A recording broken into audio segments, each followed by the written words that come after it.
समस्त मिथिलावासी के सादर नमन करै छी और अंजना गीत संग चैनल पर अहाँ सब गोटा के स्वागत करै छी। आइ एहि चैनल पर हम एकटा सुंदर मैथिली कोबर गीत लऽ कऽ आयल छी। आशा करै छी जे अहाँ सबके गीत सुनबामे नीक लागत। आउ सुनी सब गोटा एकटा सुंदर मैथिली कोबर गीत। सुंदर कनिया राम रतनिया, सुंदर कनिया राम रतनिया, हीरा मोती लागल केवाड़ है, नव वर नव कनिया, हीरा मोती लागल केवाड़ है, नव वर नव कनिया,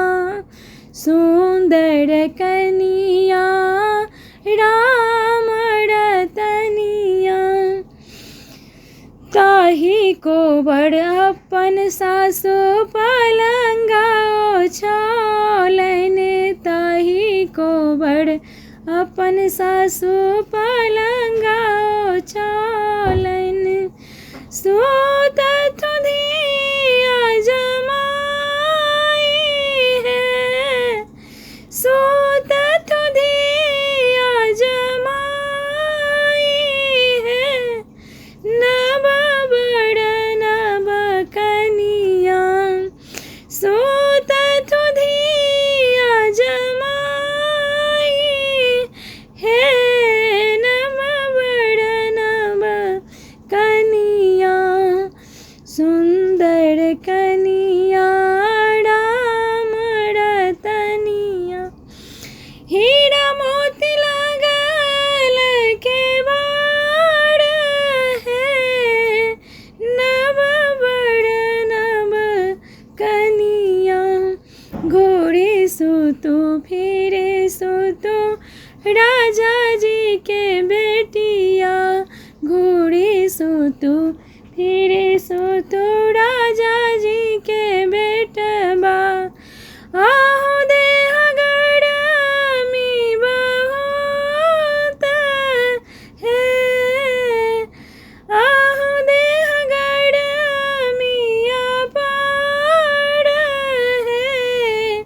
नव वर नव कनिया,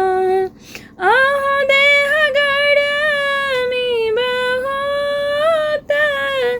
है, नव वर नव कनिया,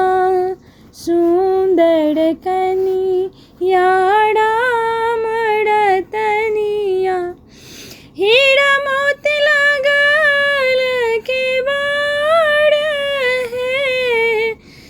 नव वर नव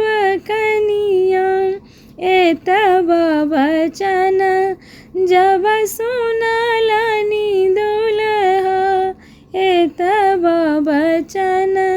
जब सुनलनि दुल्हा, घोड़ा पीठी भेला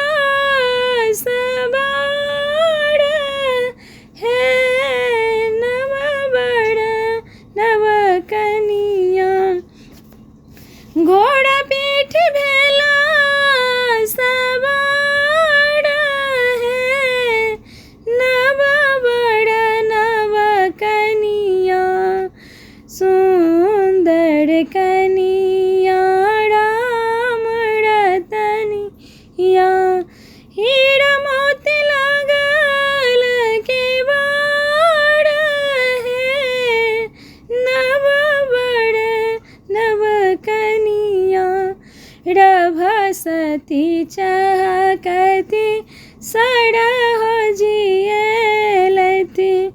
रभसती चहकती सरह जियलखिन, धैलन घोड़ा के लगाम है,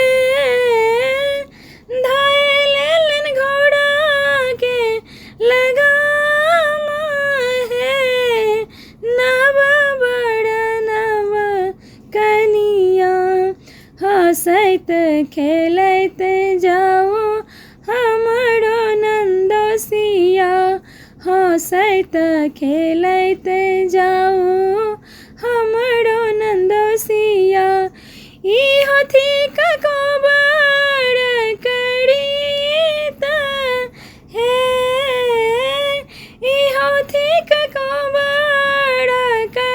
रीत